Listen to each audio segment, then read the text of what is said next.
Hola a todos, soy Gabriela Calderón. Gracias por acompañarnos en esta nueva edición del Cato Podcast. Hoy nos acompaña Ian Vázquez, vicepresidente para Estudios Internacionales del Cato Institute. También está con nosotros Marco Falcone, investigador de la Fundación Libertad en Rosario y profesor de la UCEMA en Buenos Aires. Y desde Madrid nos acompaña Lorenzo Bernaldo de Quirós, presidente de Free Market, la consultora Free Market International y académico asociado del Instituto Cato. Estamos hoy día muy interesados en conversar las implicaciones de este giro que ha dado la política comercial de los Estados Unidos y qué significa esto no solo ya para España, sino también para el sistema mundial de la globalización. Lorenzo, gracias por estar con nosotros. A vosotros, muchísimas gracias por estar hoy aquí, que me parece un momento muy interesante. Quisiera preguntarte, ¿qué implicación tiene que Estados Unidos, que ha estado en el centro de este orden económico mundial y con ese liderazgo empujando por, digamos, mayor apertura comercial, al menos desde después de la Segunda Guerra Mundial, qué significa lo que ha sucedido durante la última semana? Al momento de grabar, por cierto, este programa, el presidente Trump acaba de anunciar una pausa de 90 días para la aplicación de la mayoría de los aranceles. No sabemos cómo va a ir evolucionando esto, hay mucha incertidumbre y mucha volatilidad en los mercados, pero de lo que sabemos hasta ahora, ¿qué significa esto? Bueno, lo que significa es que Estados Unidos ha abandonado la agenda de los últimos 80 años, que se había caracterizado por una política de apertura y liberalización de los intercambios económicos internacionales. Y que ese proceso de liderazgo de Estados Unidos durante 80 años se tradujo en el mayor poder económico y crecimiento económico de Estados Unidos en su historia y también en un progreso inédito, inaudito en la historia de la humanidad. Que Estados Unidos rompa con esa tradición que se ha traducido en mayor libertad y prosperidad para todos, para volver a un mecanismo de proteccionismo caduco, mercantilista, que empobrece a todos, empezando por el país que impone los aranceles, que es Estados Unidos, resulta algo gravísimo. Introduce un elemento de incertidumbre extraordinaria y además de eso lo que rompe son la fiabilidad de los compromisos. Es decir, el abandono de Estados Unidos de la agenda de libre comercio internacional supone algo gravísimo en un mundo complejo e incierto como el que estamos, que tiene repercusiones muy graves no solo desde el punto de vista económico, sino desde el punto de vista político en el medio y en el largo plazo. Estados Unidos ha dejado de ser un país fiable, ha grabado a aliados con los que tiene tratados comerciales que tenían prácticamente aranceles cero las importaciones de productos americanos. Es realmente inconcebible y es una muestra de ignorancia económica y responsabilidad política con consecuencias muy negativas para todos los que creemos en la libertad y en el progreso de la humanidad. ¿Cómo se está viendo desde Europa eh, este golpe de timón? Es decir, obviamente no de manera positiva, pero probablemente ha habido bastante debate de cómo debe responder Europa. ¿Cómo han sido los debates? ¿Qué crees que debe hacer el continente? Europa no existe en estos momentos. Europa es una coalición de estados independientes con unas divisiones profundísimas respecto al orden económico y al modelo social que debe presidir el futuro de Europa y con una superestructura que es la Unión Europea burocrática que está absolutamente al margen de la realidad. Dicho eso, el shock que ha producido la política arancelaria, el anuncio de la política arancelaria americana, hay dos tesis. La tesis que yo creo que es un error descomunal, que es la tesis que se aplicó y se llevó a la práctica en los años 30 del siglo pasado, que es responder a los aranceles americanos con represalias y con subida de los aranceles europeos.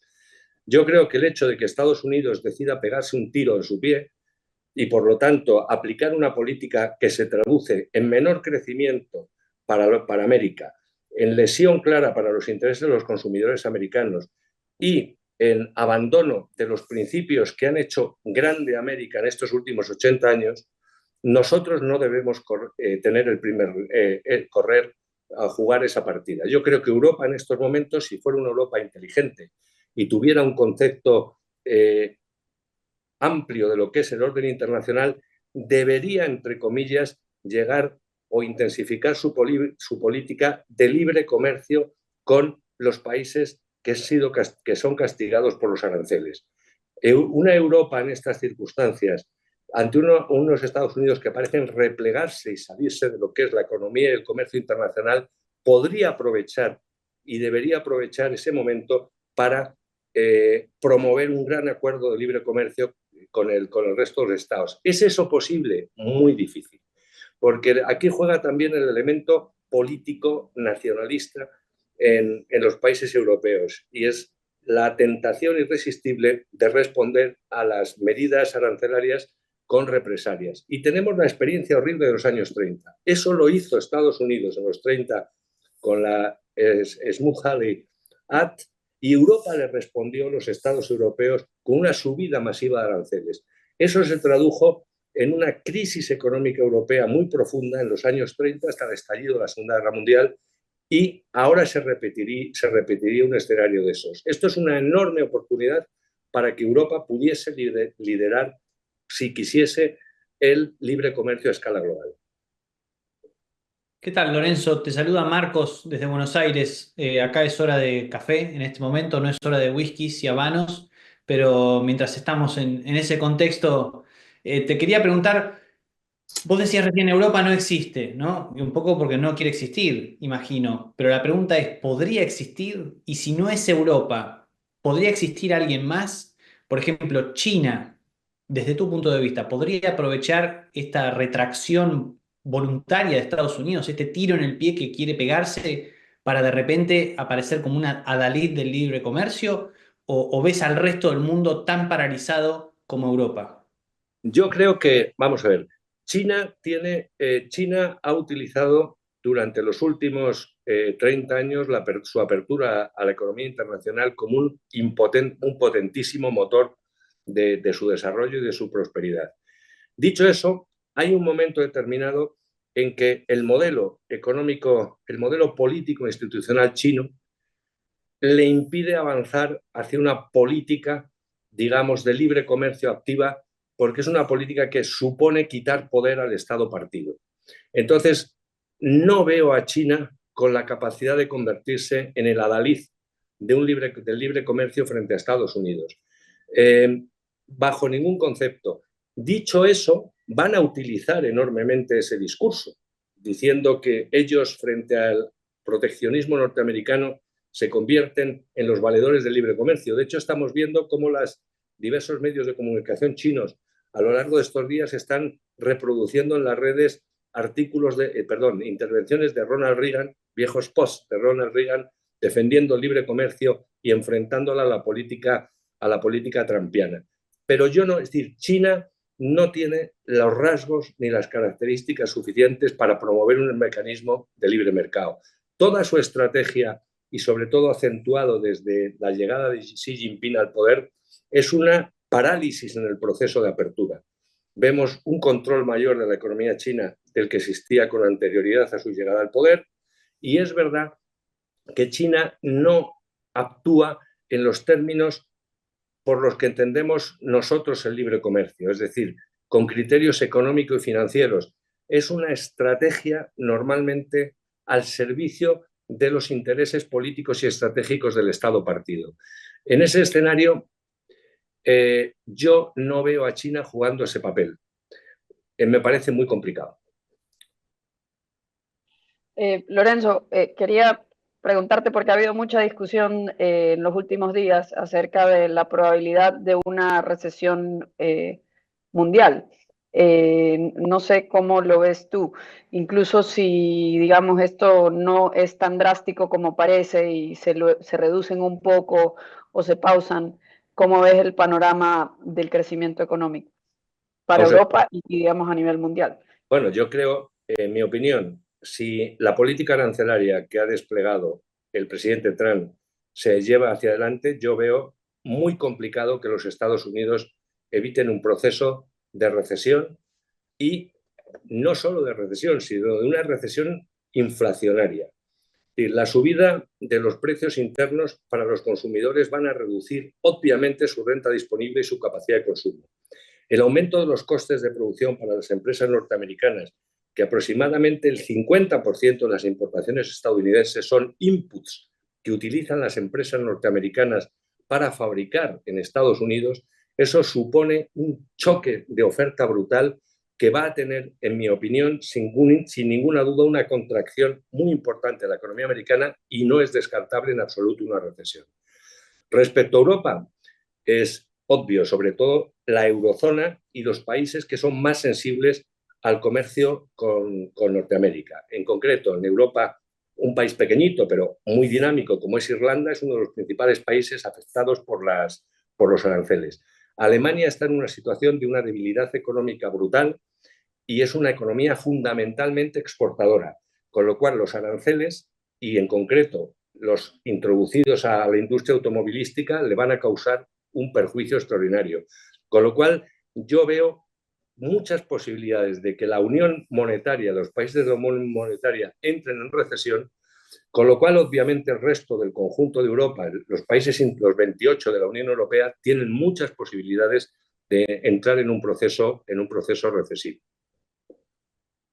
Tengo una pregunta general para Lorenzo, para Gabriela, para Ian, a ver quién quiere responder, porque una de las cosas que se viene viendo en los últimos días, una de las argumentaciones, si se quiere, defensivas de Trump y de esta locura proteccionista, es que en realidad todo es mentira, que todo es un bluff y que en realidad Trump está jugando para presionar a China solamente y no al resto del mundo, o que en realidad busca subir los aranceles para después bajarlos, y hay algunas teorías que veo incluso en gente que a veces piensa como yo, que piensa como nosotros, que dicen, no, en realidad no pasa nada con esto es solamente una amenaza, y en realidad Trump entiende que el proteccionismo es malo para Estados Unidos y para el mundo, ¿no?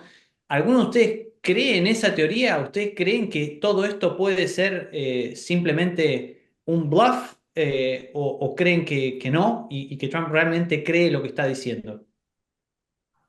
Vamos a ver, perdón, Lorenzo. vamos a ver. Esa es una tesis que en España manejan alguna gente, en efecto, que piensa como nosotros, que esto es, en efecto, un instrumento táctico para buscar el verdadero deseo de Trump, que es un hombre del libre comercio y que lo que quiere es una bajada general de aranceles para lograr un comercio libre. Los antecedentes del personaje no le acompañan. Él se ha definido tradicionalmente como I am a tariff man. En segundo lugar, él ha dicho repetidas veces que las guerras comerciales le gustan y que es fácil ganarlas.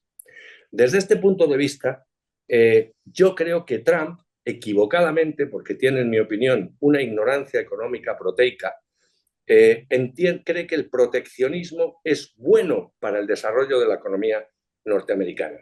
Y ahí avala y utiliza argumentos que son absolutamente falaces, como es su héroe, el viejo presidente McKinley, que es el héroe de Trump, que hay que recordar que cuando empieza su segundo mandato, uno de los primeros elementos que planteaba en su agenda era abandonar las políticas proteccionistas tan agresivas de Estados Unidos, y al pobre no le dio tiempo porque después de hacer su famoso discurso de 1901 en Buffalo fue asesinado.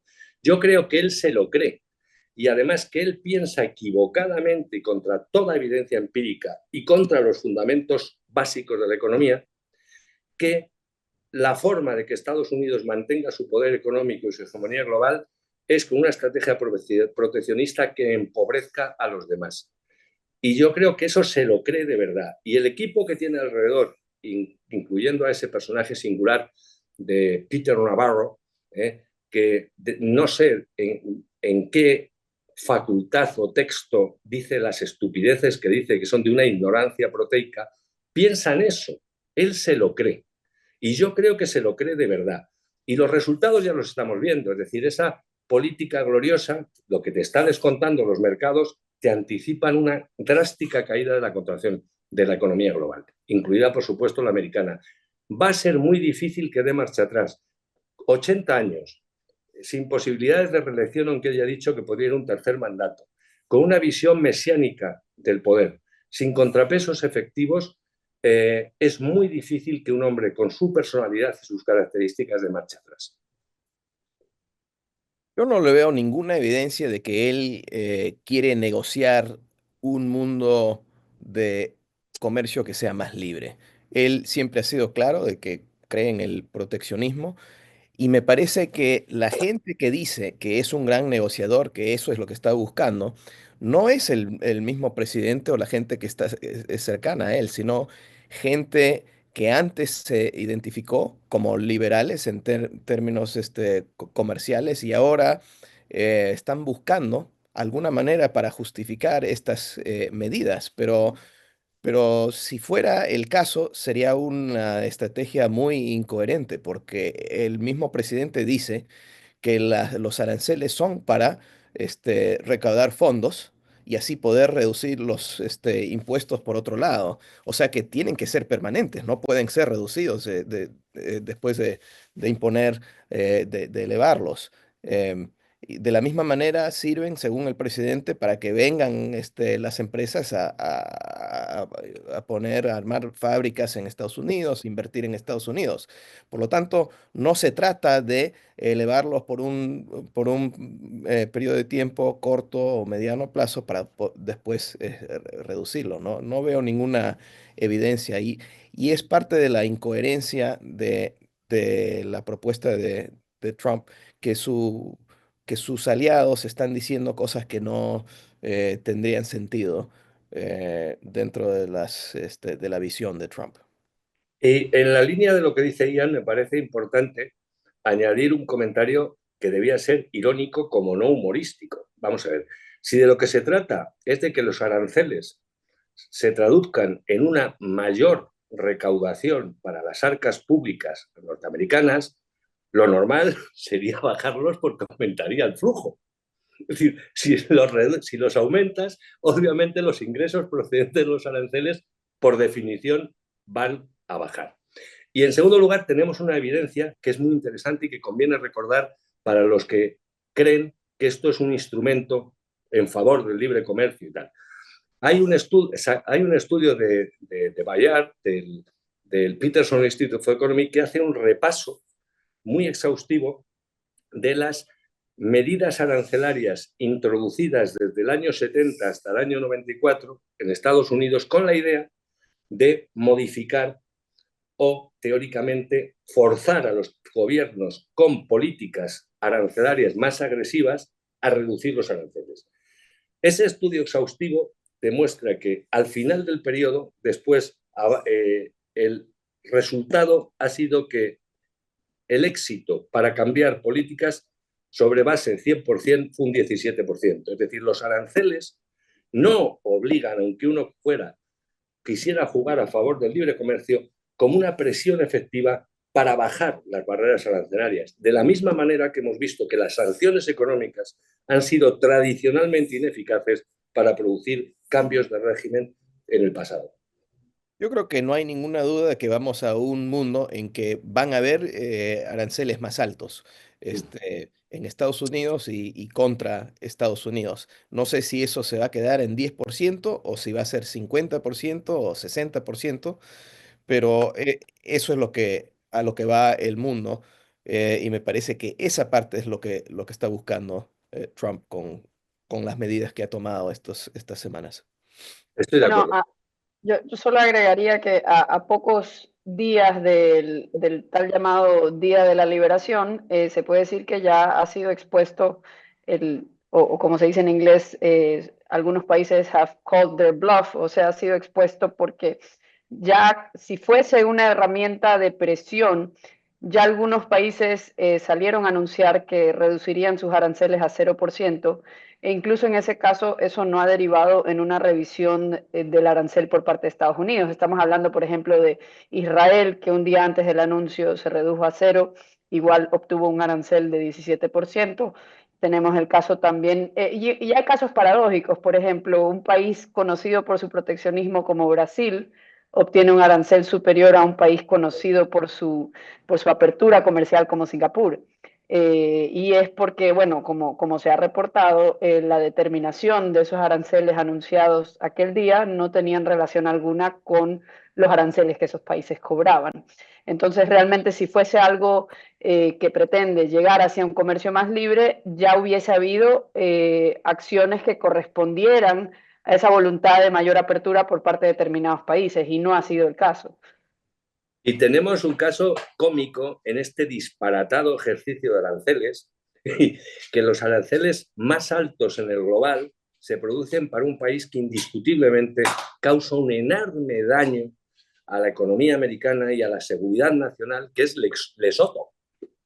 Lesoto es el país del mundo en el juego en el que los aranceles que ha impuesto o que ha anunciado Mr. Trump es más alto.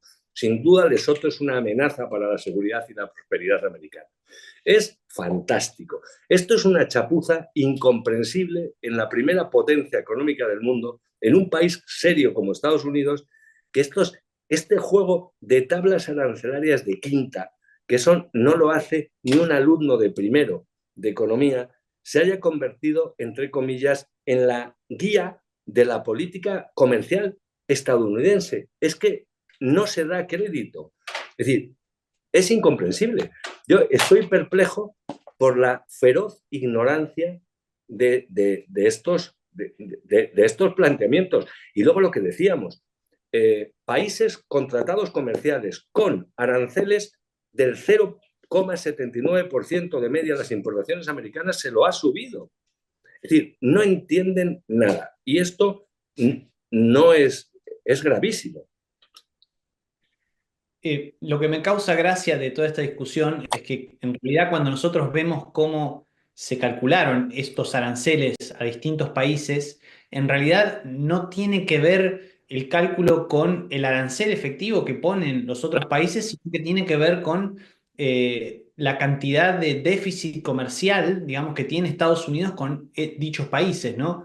Que es algo así como si nosotros esperáramos que a cada lugar al que vayamos le vendamos algo a cambio de algún otro producto. Es como si yo fuera al supermercado y tratara de venderles mis servicios como politólogo para que me den algo de comida, lo cual es un disparate. Yo prefiero tener déficit comercial con un montón de servicios que yo no podría hacer por mí mismo, como cortar el pelo, que durante la pandemia no lo pude hacer. Traté de hacerlo, me salió bastante mal. Entonces yo prefiero ir al peluquero y tener un déficit comercial con el peluquero. Pero mi pregunta es, también para Gabriela, ¿no? que publicó un artículo sobre este tema en estos días, ¿de dónde sale esta obsesión por la balanza comercial, ¿no? Por el hecho de tener que venderle a alguien lo mismo que le compro, pero nunca, digamos, nunca menos? ¿Por qué?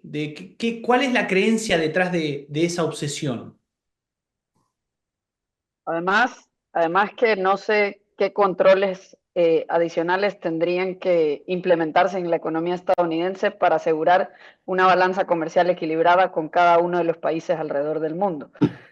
Porque parece ser que ese es el objetivo final. Eso también es algo que o al menos yo no lo había entendido que era un objetivo de esta administración, no es un tema tanto de aranceles, sino más una fijación con equilibrar la balanza comercial de productos, porque excluye los servicios, con cada nación alrededor del mundo. No sé qué más, parece a simple vista algo imposible. Y una variable fundamental que los trampianos intentan hacernos olvidar y que muchos de los partidarios de esta política ocultan. O sea, por definición, primer capítulo de introducción a la teoría del comercio internacional. Si un país ahorra menos de lo que gasta e invierte, por definición va a tener siempre un déficit comercial.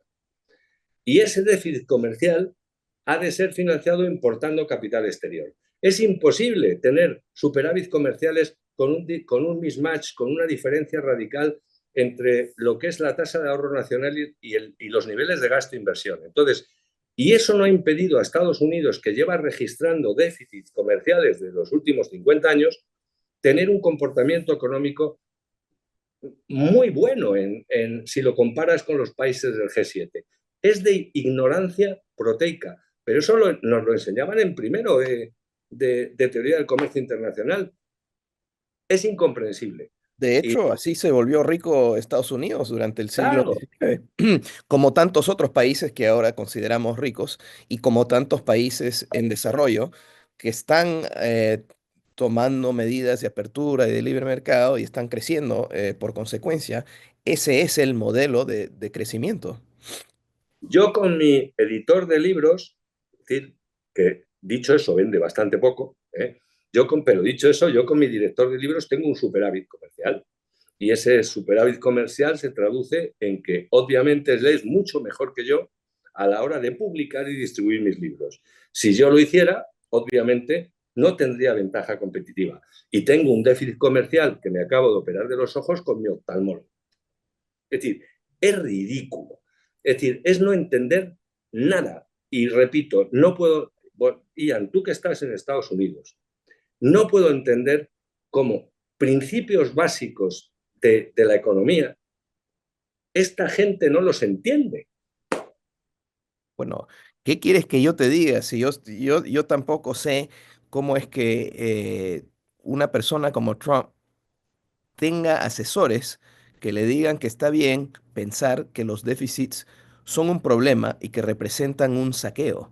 O sea, es verdaderamente retrógrada decir además que por esa razón a Unidos le ha ido mal, cuando toda la evidencia muestra lo contrario. La retórica del presidente Trump es retórica de, de de dictadores y regímenes tercermundistas de hace 30 años que eran fracasados por tener ese pensamiento. Y esos países han abandonado ese tipo de pensamiento hace décadas.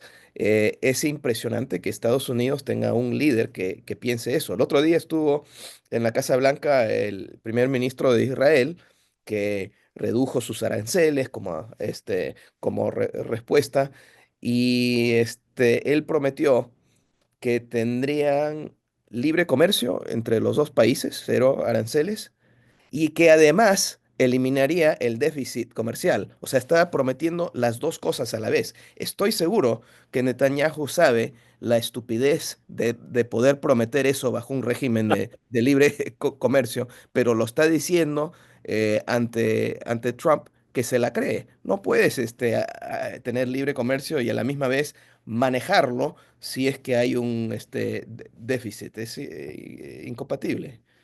Sí, además, También, y también ya, hay mucha gente que creo que olvida que el comercio es entre personas, no entre países, y entonces eliminar el déficit comercial no solo, o sea, implica que los gringos o estadounidenses que están comprándole a los israelitas vean restringida su libertad para hacer esa decisión de comprarle a los israelitas, y a su vez que los israelitas, los comerciantes o exportadores israelitas, se restrinjan voluntariamente y decirle a los gringos que quieren comprar sus servicios y productos, decirles, no, no te vendo. Es algo sumamente contrario a la naturaleza de personas normales. lo de contrario a la naturaleza de personas normales que dice Gabriela me parece magnífico, porque esto es realmente una política de psicópatas. Entonces yo creo que más que consultar libros de texto deberían ir al diván del psicoanalista para que lograse entender realmente lo que están haciendo. Bueno, ¿qué posibilidad hay, Lorenzo? Tú dijiste que lo que debe hacer Europa es no poner nuevos aranceles, pero ¿qué posibilidad hay, que es lo que yo he estado aconsejando a ciertos países en América Latina, que es de liberalizar sus propias economías más como respuesta, dinamizar su economía ante estas dificultades que está imponiendo Estados Unidos? ¿Existe esa posibilidad en Europa? Lo que acabas de decir es crítico. Vamos a ver, tú tienes un shock de oferta, ¿no? Y un shock de oferta, que es un aumento de costes, que es de lo que se traducen los aranceles, eso se combate con el manual, reduciendo costes. Eso es reduciendo impuestos, reduciendo regulaciones, reduciendo burocracia y, por lo tanto, dando mayor libertad a la economía, incluyendo, obviamente, introducir competencia en los mercados. Eso en Europa es terriblemente complicado. Es decir, no hay ninguna voluntad de reducir el tamaño del Estado, no hay ninguna voluntad de reducir la presión fiscal, no hay ninguna voluntad de reducir las regulaciones. El modelo económico europeo es un modelo económico socialdemócrata, con muy poca capacidad de autorrenovación, aunque sea un shock, porque Europa es como el bajo imperio romano. Somos demasiado viejos, demasiado ricos, hemos olvidado los principios que hicieron posible nuestra prosperidad y no hay ningún líder europeo que enarbole las ideas que estamos defendiendo. Y a eso te unes, que es muy divertido, toda la cohorte de la extrema derecha europea, que son todos trumpianos, y les están, obviamente, como diría en España, dando por el trasero. Entonces, no existe en Europa una bandera de reforma en la línea que dices, y veo muy difícil que exista.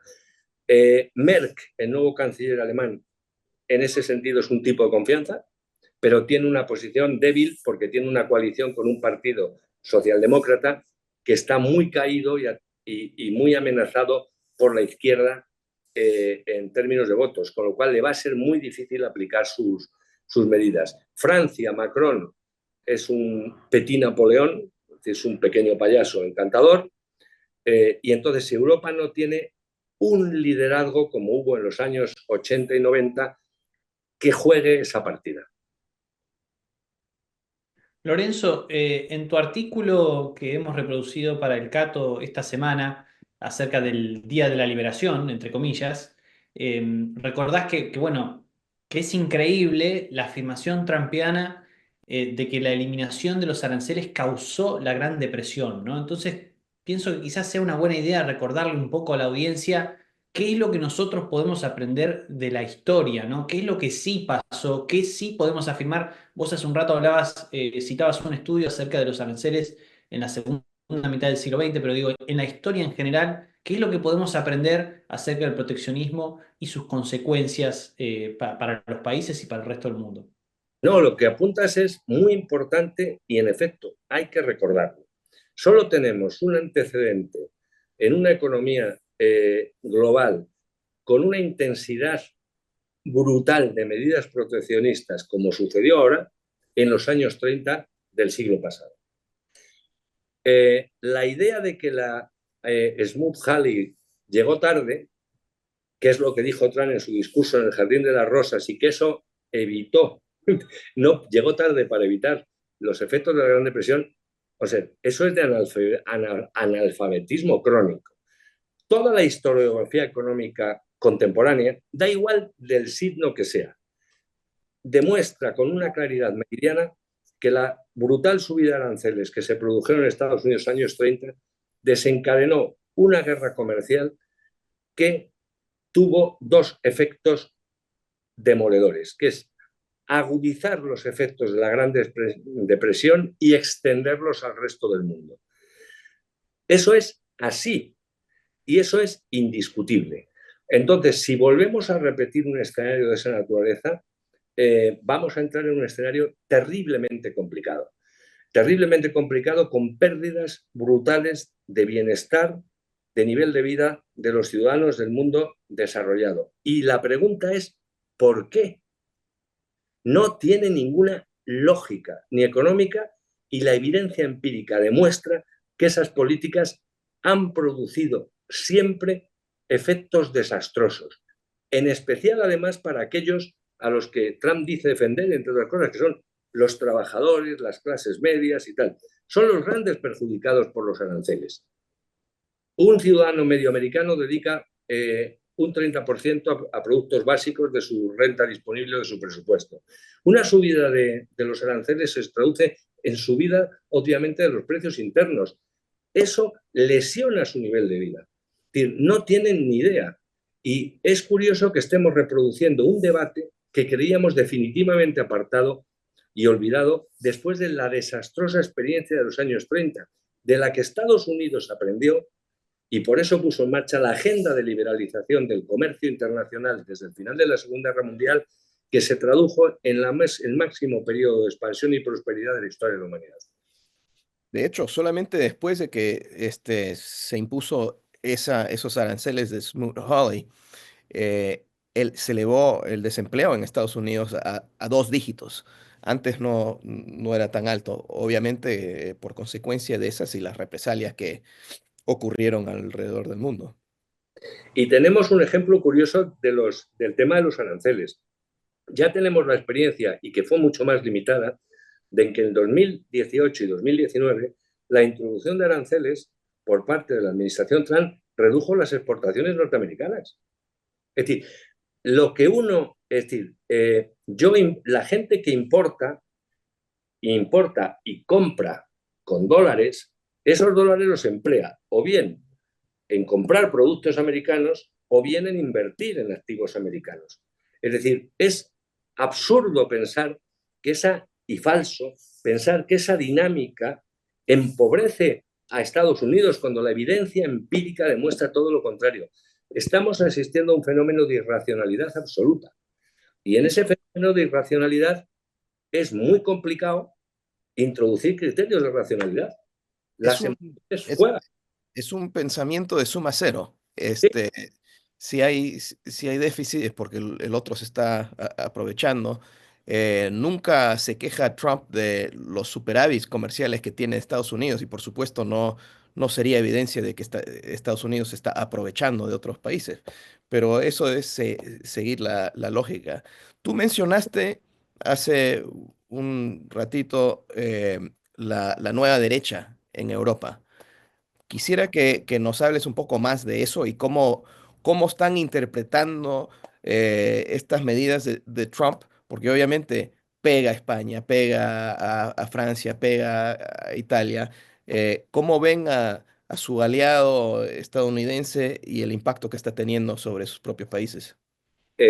La nueva derecha europea está absolutamente sorprendida y silenciosa ante la agresión arancelaria de su Dios. Pero obviamente no va a decir ni absolutamente nada. Al final la culpa la tienen los woke, y esto está muy bien combatir a los woke.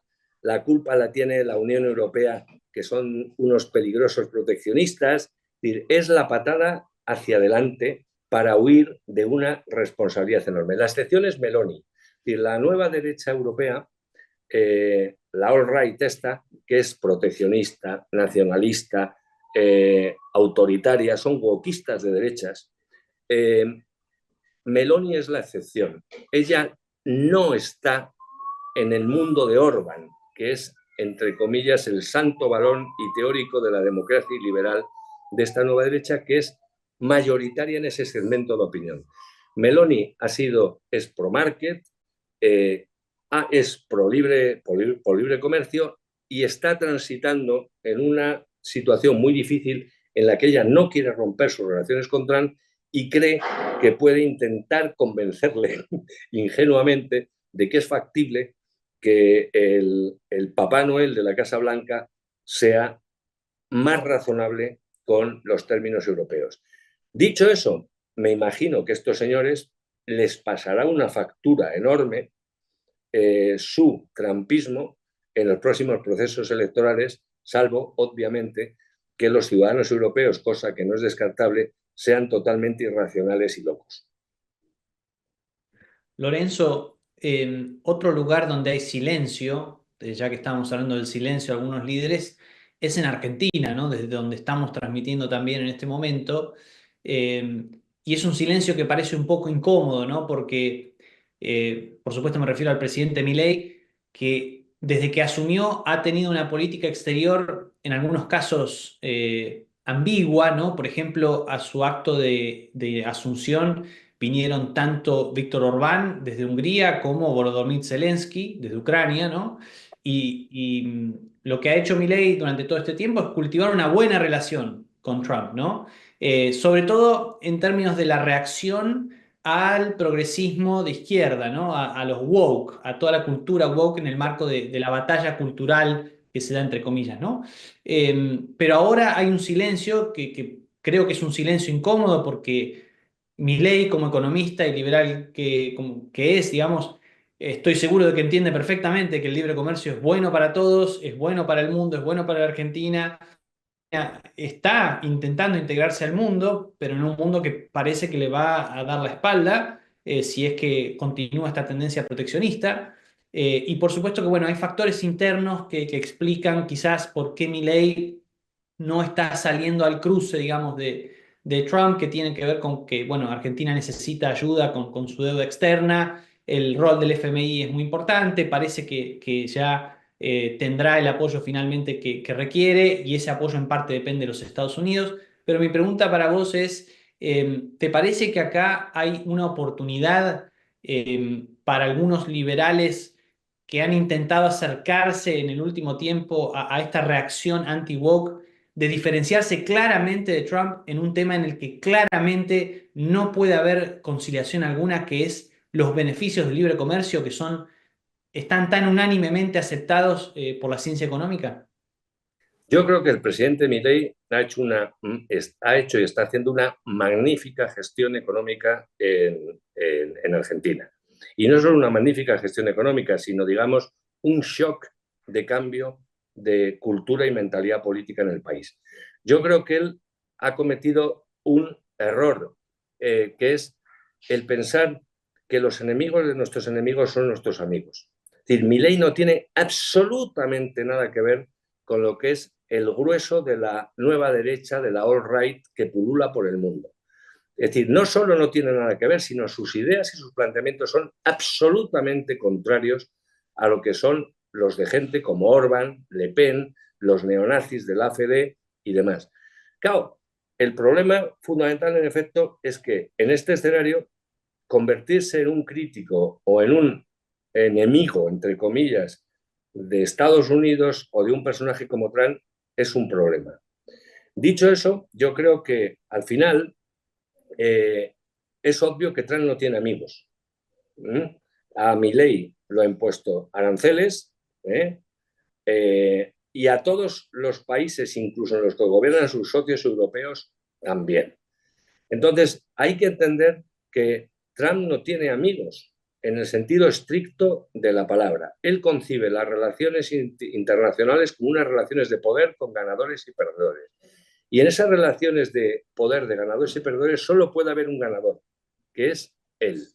Y por lo tanto, todo el resto de hipotéticos o potenciales aliados son instrumentales. Son personajes, entre comillas, de usar y tirar. Y yo creo que estamos ahí. Entonces, Argentina, ojalá fuese un país mucho más grande y más potente, lo que le permitiría mayor margen de maniobra al presidente Milei en un escenario de esta naturaleza. Pero a mí ahora me parece terriblemente complicado. No veo a Milei bajo ningún concepto plantando, entre comillas, cara a Mr. Trump. Bueno, hablando de Argentina y de Trump, recuerdo lo que se ha venido diciendo en redes un tanto en broma, pero bromas serias, se refieren a Juan Domingo Trump o hablan como se hablaba de un cambio de vibe, que es un término que no tiene una traducción exacta al español, al menos no lo he encontrado.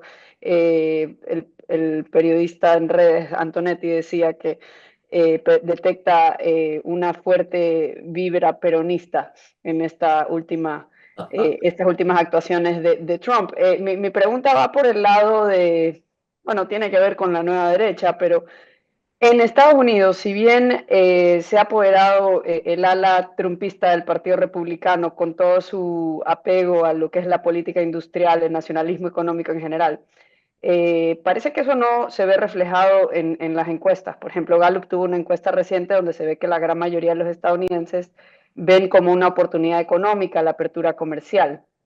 Es decir, no es popular el proteccionismo, no parecería. En Europa, que están tan acostumbrados a la apertura, al menos entre ustedes, digamos, dentro del bloque de la eurozona, también se ha hablado del resurgimiento de una especie de nacionalismo. Digamos, este fenómeno no es extraño para los latinoamericanos, más bien nosotros, digamos, estamos acostumbrados al populismo nacionalista. Esto de aquí, ¿cómo así surge en Europa y en Estados Unidos? En Europa el problema es muy sencillo. La derecha o el centro derecha tradicional europeo, después de las décadas en las que, digamos, por ser muy sintéticos y muy simplificadores, la influencia liberal emanada de las políticas de Thatcher y Reagan se acaba, y entonces la derecha tradicional se convierte en cómplice del modelo y del statu quo socialdemócrata. Al surgir una crisis, la izquierda europea, que ha entendido esa lección de que el modelo socialdemócrata está acabado, se radicaliza a la izquierda. Y ante la falta de contenido ideológico de cambio y de transformación, como supusieron las políticas de Reagan y Thatcher en los 90, la extrema derecha surge como la única alternativa. Eso ya nos pasó en los años 30, que es la falta de capacidad de las democracias liberales y de los partidos convencionales de dar respuesta a la crisis, produce el aumento de la participación y soporte a los partidos situados en el extremo. Entonces, a eso se une además en la política de la Unión Europea. Es decir, la Unión Europea, la Comisión Europea, el proyecto europeo, que era una gran zona de libre cambio y de libertad económica, se ha ido convirtiendo en un ente burocrático cada vez más intervencionista en las políticas domésticas de los países de la Unión. Eso lo que ha generado, sobre todo en los países del centro-este de Europa, que soportaron durante casi 80, más de 80, casi 80 años, entre comillas, la dictadura del Imperio Soviético, les hace emerger aún más el espíritu nacionalista. Entonces, eso es un problema de primera magnitud. El asunto de Estados Unidos lo conozco menos. Ahí yo creo que Ian en ese tema nos puede ilustrar con mayor precisión. Pero Europa, las ideas de la libertad y las ideas de transformación del modelo socialdemócrata están muertas, y entonces la respuesta es por la izquierda radical y por una derecha nacionalista, proteccionista y liberal.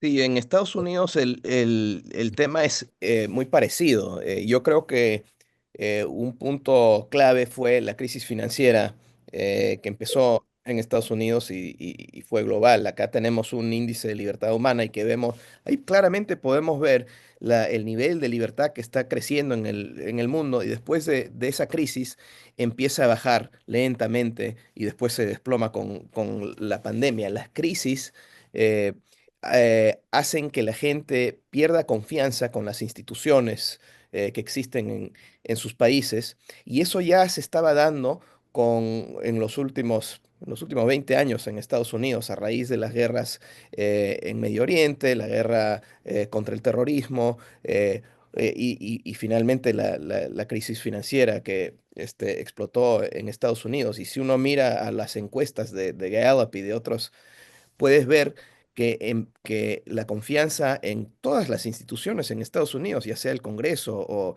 los medios o las corporaciones o el Ejecutivo o la Iglesia, todas están en caída hasta llegar a puntos muy bajos. Y cuando no existe confianza en las instituciones, que en realidad son los que median los problemas en la sociedad, ya estás en territorio latinoamericano, y es en ese momento que surge Trump. Pero antes de eso estuvo Obama, que yo le considero en realidad el primer populista, porque él sí expandió el papel del Estado durante su periodo, y ahí sí se ve que estaba haciendo cosas que debilitaban el Estado de Derecho. Y, y bueno, eso abre las puertas a un oportunista, a un hombre fuerte como es Trump. Nosotros hemos estado en Estados Unidos, en realidad, viendo una película latinoamericana ya por muchos años.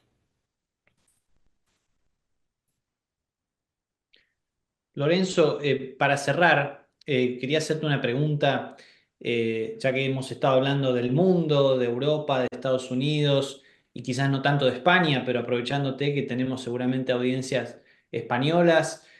¿Cómo ves en este momento la situación política y económica específicamente de España, más allá de este contexto proteccionista en el mundo? ¿Cómo están las cosas en España? ¿Qué podemos esperar en el futuro en términos de, bueno, de si habrá renovación política en España o si seguimos en realidad bajo este camino del socialismo aliado a Podemos, a los independentistas, con todas las consecuencias negativas que está trayendo eso para España? España, desde la llegada de la coalición social comunista al poder, está asistiendo a un proceso no de cambio de gobierno, sino de cambio de régimen. Se están destruyendo de manera sistemática todas las instituciones de la democracia liberal que suponen el control del poder. Y en paralelo se está llevando a cabo una política económica de control creciente de la actividad productiva por parte del gobierno. Los números son aparentemente positivos, un crecimiento del 3,2% sostenido sobre gasto público, servicios turísticos y aumento de la población inmigrante, la productividad bajísima y tal. Pero eso no es lo relevante. Lo relevante es la destrucción de las instituciones de la democracia liberal en España. ¿Cuál es la respuesta a eso? Pues la respuesta a eso tendría que ser, obviamente, que los partidos de la oposición articulasen un discurso de cambio y de transformación de la sociedad española basado en las ideas de la libertad. Y ahí te encuentras dos escenarios. Uno, Vox, que se ha convertido en un partido neofalangista aliado a todas las corrientes más reaccionarias y liberales de la derecha europea, y un Partido Popular que sigue, entre comillas, adormecido ligeramente en el sueño socialdemócrata. Es decir, yo voy a gestionar mejor lo que hay. Lo que hay no hay que administrarlo mejor ni gestionarlo mejor. Lo que hay que hacer es cambiar un modelo que está acabando con la democracia liberal en España y con la economía y con los escasos restos que tenemos de libertad económica. ¿Qué va a pasar en el futuro? No lo sabemos. Es decir, el sistema electoral español, con un Vox extrema derecha con 40 diputados, te moviliza absolutamente a la izquierda. Un socialdemócrata moderado que detesta a Sánchez, ante la hipotética posibilidad de un gabinete entre el Partido Popular y la extrema derecha, va a votar a Vox.